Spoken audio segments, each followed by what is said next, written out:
Ouais. Bon, salut Robin, bienvenue sur mon émission sur ma chaîne YouTube. Merci de m'accueillir, hein. Franchement c'est sympa de me laisser la possibilité de t'interviewer. Où j'étais affalé comme ça en fait. C'est horrible. C'est horrible. Parce que j'avais le double menton, j'avais le bide qui ressortait. C'est vrai que et en plus ça faisait un côté, tu sais, pas du tout dynamique, ça faisait un côté avachi, tu sais, pépère. Bon, on recommence. Aujourd'hui, j'ai le plaisir d'accueillir Nicolas. Bonjour à tous. Et donc, ouais, non, attends, merde, c'est moi qui ai déconné.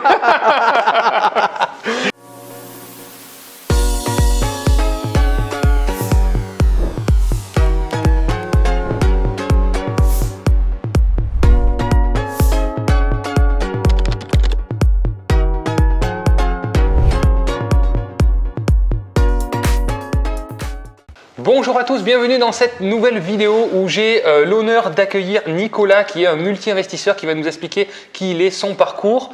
Et donc Nicolas, bienvenue. Bonjour à tous, merci de m'accueillir.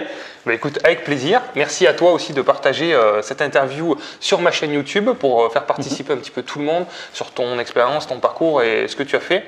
Donc Nicolas, ça fait un petit moment qu'on se connaît, il fait partie aussi du réseau Projet Locatif. Voilà, il accompagne aussi des clients. Donc peut-être qu'à la fin de la vidéo, tu nous expliqueras ce que tu fais au sein de Projet Locatif, ton secteur, quel projet tu as proposé, puisque ça fait maintenant 2 ans que tu fais partie du réseau Projet Locatif. Donc il pourra vous en dire un petit peu plus si vous voulez en savoir plus à la fin de la vidéo. Donc là, le but, c'est vraiment d'essayer de donner un maximum de conseils pour ceux qui nous regardent, pour ceux qui veulent investir.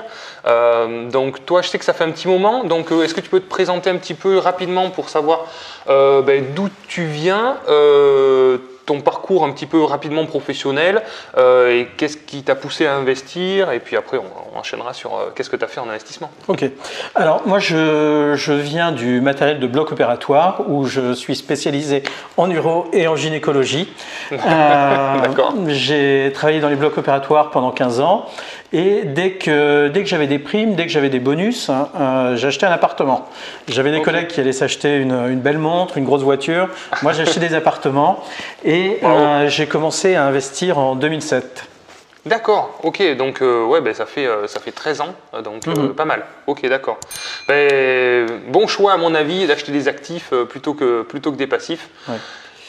D'accord, donc ok. Et tu es sur quel secteur? Alors, moi je suis basé à Nantes, mais j'investis à Caen, la ville dont je suis originaire, et du coup en Loire-Atlantique. D'accord, ok. Donc, alors qu'est-ce que tu as acheté? Quel est ton parcours un petit peu? Tu as commencé par des petits biens? Alors, j'ai commencé par 2 achats-reventes. D'accord. Donc, deux maisons que j'ai achetées, que j'ai rénovées et que j'ai revendues en résidence principale. D'accord. Et ensuite j'ai acheté des appartements, des locaux commerciaux, du bureau. Ok. Voilà, c'était surtout au gré des opportunités. Donc tu as vraiment diversifié un petit peu. Surtout ne pas mettre tous mes œufs dans le même panier. Les appartements, il faut des petits, il faut des grands. Oui. Les locaux commerciaux, il en faut des petits, il en faut des grands. D'accord, ok. Et au niveau des magasins, j'ai plusieurs restaurants. D'accord, très bien, super. Ouais. Donc, pourquoi tu as choisi tel ou tel type d'investissement? Alors, tiens, on peut parler un petit peu, parce que c'est un petit peu atypique, les locaux commerciaux et tout ça. Qu'est-ce qui t'a fait décider d'aller investir sur tel ou tel type de local? Quels sont tes critères qui ont fait que tu t'es positionné sur les biens? Alors moi, ce que je vais rechercher dans un investissement locatif, c'est l'anomalie de marché. Trouver un bien que je vais pouvoir exploiter de telle ou telle manière, où je vais pouvoir développer, augmenter la surface, diviser, réagencer. Et je vais essayer de pouvoir trouver la meilleure exploitation possible. Okay. D'accord. Voilà. C'est vraiment des questions d'opportunité qui ont fait ces investissements. Ouais. D'accord. Donc il y avait pas, c'était pas déjà loué les locaux commerciaux, c'était vide et toi tu les as agencés et tu les as loués par la suite ou tu avais déjà des locaux qui étaient loués, tu as regardé la récurrence Il y en a qui étaient loués, il y en a d'autres qui étaient vides, mais à chaque fois ça a été des opportunités. Je pense notamment à un restaurant que j'ai en Normandie. C'était un footballeur qui vendait le restaurant parce qu'il avait besoin de cash très rapidement. Okay. Il fallait saisir l'opportunité, ça a été très très vite. D'accord, super. Ouais, ben c'est souvent ça, c'est souvent l'urgence qui fait qu'on va faire une bonne affaire. Ouais. Donc il faut se positionner vite, il faut avoir l'œil, il faut savoir être réactif aussi. Donc très bien. Donc par rapport aux appartements que tu as achetés, est-ce que tu as acheté des grandes surfaces, des petites surfaces, des travaux, sans travaux, du meublé? Qu'est-ce qu'étaient tes projets en fait? Tu avais des objectifs en termes de rentabilité? Qu'est-ce que tu as acheté en fait? Alors, c'était essentiellement, c'est vraiment de l'opportunité. C'est trouver comment je vais pouvoir améliorer un bien et l'exploiter. La rentabilité vient automatiquement. Mes objectifs, ils sont entre 7 et 11%. D'accord, ok. Et dans ce que j'ai acheté, c'est essentiellement des immeubles. C'était la possibilité de créer un quatrième, un cinquième lot, de pouvoir améliorer et valoriser le bien. J'ai du meublé étudiant, j'ai des grands appartements exploités en colocation ou en location saisonnière. D'accord. Donc super. Là, c'est de l'exploitation en LMNP. Meublé, donc avec tous les avantages du meublé en nom propre. Ouais. Donc très bien. Donc là, tu as diversifié les biens et tu as diversifié les modes d'exploitation. Exactement. J'ai mis tout ce qui était locaux commerciaux dans des SCI LIS et tout ce qui était appartements en nom propre. Et encore, je suis en train maintenant de rénover des maisons que je mets aussi dans la SCI. Dans la SCI ? Oui, complètement. D'accord, ok. C'est vrai que c'est un super outil pour développer son patrimoine, pour la maîtrise de la fiscalité dans le temps. C'est vraiment super, quoi. Donc, ok, très bien. Donc, plusieurs modes d'exploitation. Donc, les rentabilités, donc minimum l'autofinancement, avec un petit peu d'excédent de trésorerie pour certains.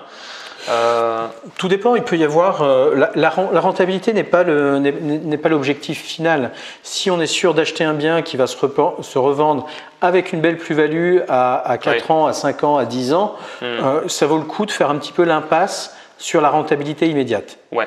Toi, tu voulais vraiment développer quelque chose qui soit bien construit dans le temps, être serein aussi sur tes projets. Donc, tu n'es peut-être pas allé sur des projets compliqués avec des petits studios, avec des choses qui demandent beaucoup d'énergie en termes de gestion. C'était pas très exotique.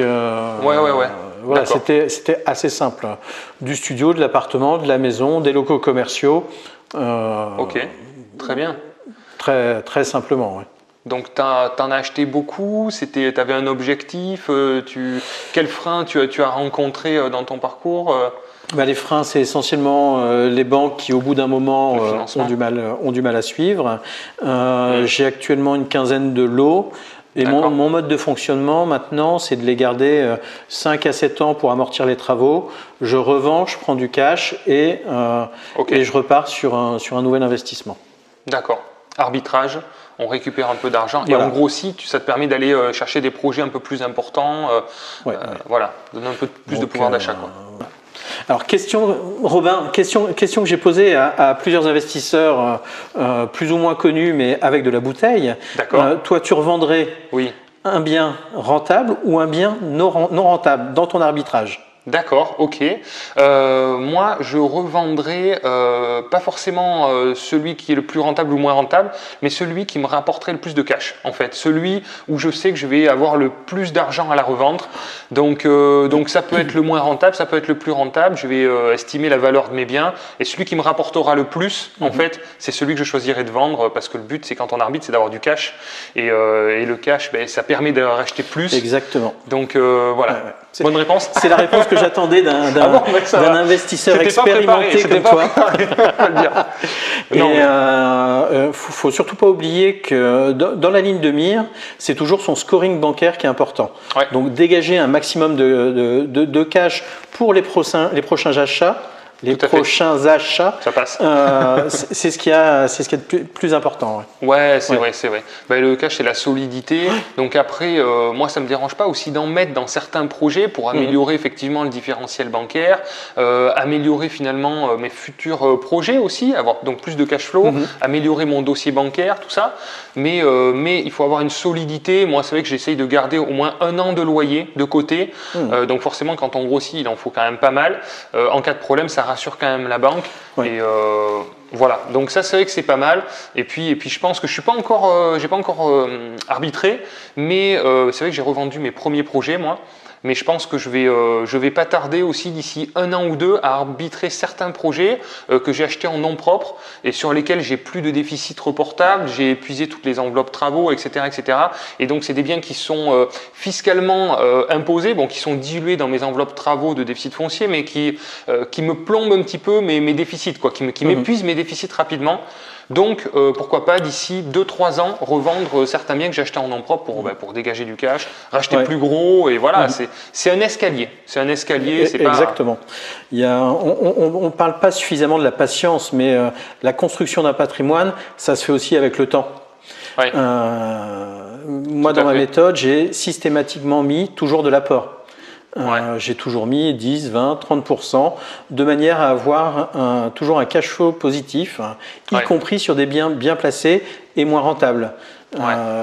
Aujourd'hui, je suis organisé pour avoir jusqu'à 30% d'impayés ou 30% de problèmes sur l'ensemble des biens immobiliers, ce qui fait que je dors sur mes 2 oreilles sans être inquiété de la partie financement. Bah, c'est hyper important parce que c'est vrai que quand on veut grossir vite, alors c'est vrai que si vous regardez cette vidéo, bien sûr vous voulez avancer très rapidement et je vous comprends parce que vous voyez que ça marche bien, qu'on a du temps, donc peut-être ça vous rassure et tout ça et vous avez envie d'accélérer, mais ça se construit vraiment, il faut des bases solides et ça se construit au fur et à mesure. Le parcours Nicolas, le mien, on n'a pas été rentier en 2 ans ou en 3 ans, ça s'est fait au fur et à mesure des années. Voilà, moi je pense qu'il faut une bonne dizaine d'années pour avoir assez de différentiel. Oui, il en faut énormément, quoi. Voilà, il en faut beaucoup pour arrêter complètement de travailler. Et puis quand on a une famille, quand on a des enfants scolarisés, on n'arrête pas de travailler comme ça avec un peu de cash flow. En revanche, ça donne une liberté qui est vraiment intéressante. Moi, je travaille pas le mercredi pour m'occuper de mes enfants et je travaille pas pendant les vacances. Le cash flow m'apporte de quoi passer de belles vacances. Voilà, c'est très simple. Mais je continue à travailler. Je travaille pour Projet Locatif. D'ailleurs, assez actif sur Projet Locatif.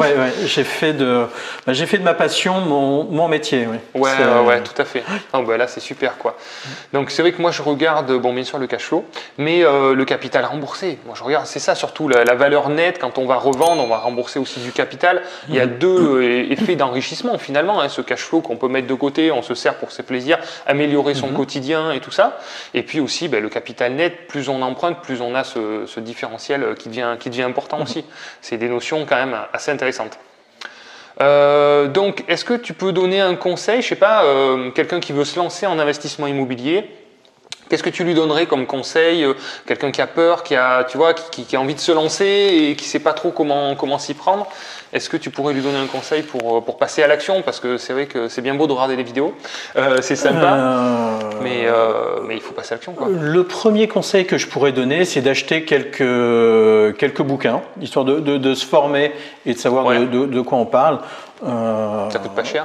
Ça coûte pas cher. Pour moins de 200 €, vous avez 10 bouquins et vous vous formez en 3 ou 6 mois.